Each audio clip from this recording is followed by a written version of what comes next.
Dati akong Katoliko, isang sakristan. Isang araw, may isang sa mga pulong diakono ng lokal ng punta. Sabi niya sa akin, Manny, makinig ka ng mga aral.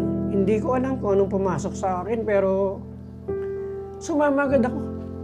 Ang turning point kung bakit ako nagpasya na maging iglesia ay nung narinig kong lahat ng aral. Wala akong narinig na opinyon ng manggagawa. Sa Biblia lang talaga. Inabuo ang aking pasya na nasa tama na ako at hindi na ako dapat umalis, dapat ako mag-iglesia.